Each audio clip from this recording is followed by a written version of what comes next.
You ever watch someone laugh at another person in public, thinking they've won, only to realize later they were laughing at their own downfall? That's what happened the day my wife embarrassed me in front of everyone we knew. She thought she'd humiliated me beyond repair. But she had no idea that my silence that night wasn't weakness. It was the start of her destruction. My name is Michael, and this is how my quiet revenge took away everything she cared about. My wife, Olivia, always loved attention. It was one of the first things I noticed about her, how every room seemed to orbit around her. At first, I found it charming. She could talk to anyone, make them laugh, make them feel important. But over time, that charm turned sharp. She started using it not to lift people up, but to put them down, especially me. We'd been married for 8 years. I ran a small construction company that I'd built from scratch while Olivia worked in real estate. Together, we'd done well. Nice house, nice car, good life. But success changed her. She started caring more about how we looked than who we were. Every conversation turned into a competition. Every mistake of mine became a punchline. The breaking point came at a company dinner. It was a big night. I just landed the biggest contract of my career, one that could set us up for years. Everyone was there, clients, employees, friends. And I gave a short thank you speech, simple and humble, until Olivia decided to stand up. She took the microphone and said, laughing, "You should have seen this guy a few years ago. He couldn't even manage our grocery budget, and now he's handling millions. Let's hope he doesn't forget to pay the electric bill again." Everyone laughed, except me. I smiled, but inside I felt something snap. That wasn't love. That was mockery dressed as humor.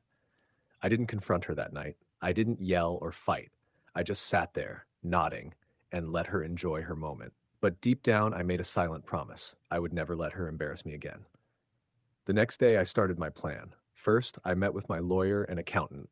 I quietly began separating my personal assets from our joint accounts, legally, cleanly, and silently. Every business asset, investment, and property I could move, I did. Olivia had always been careless with money, assuming I'd take care of everything. So when she signed a few routine documents I gave her, she didn't even read them. Second, I started acting differently. I stopped arguing, stopped explaining myself. I just agreed with whatever she said. That threw her off completely. She started getting frustrated because her words no longer got reactions. Then I started spending more time at work, building the business faster than ever. Every deal, every contract, and every partnership tightened and locked in my name alone. A few months later, Olivia threw a big party for her real estate colleagues at our house. She wanted to show off. New dress, new guests, big crowd. Halfway through the evening, one of her coworkers pulled me aside and said, "Man, you're lucky. Olivia's been talking about how she keeps your company afloat." That was it. That was all I needed. When the laughter started again, her showing off, exaggerating, belittling me for fun, I didn't argue.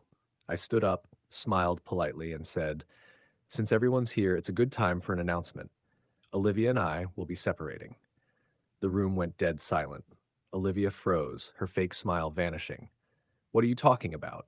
I looked straight at her. "You've spent years treating me like a joke, Olivia, but the joke's over." People started whispering. She tried to laugh it off, but no one laughed with her. Over the next few weeks, everything unraveled for her. The house, the cars, the savings, all under my name. She had assumed we shared ownership of everything, but the truth was, she hadn't contributed to a single payment in years. I gave her a fair settlement, but nothing more. Then came the final blow. Her company found out she'd been bragging and gossiping about clients at our party. Her boss didn't like public drama. She was let go within a month. Suddenly, the woman who mocked me for being too quiet had no one left to talk to. Months passed. I rebuilt my peace. One day I got a message from her. "Michael, I'm sorry. I never meant to hurt you. Can we talk?" I replied, "You said I wasn't man enough to stand up for myself. I did. You just didn't expect silence to speak louder than words." She never replied. Now, every time I see her in town, head down, no friends, no spotlight, I remember that night at the company dinner. Because when she tried to make me small in front of others, she never imagined the quiet man beside her was already planning her fall. If you liked the video, please subscribe and turn on notifications.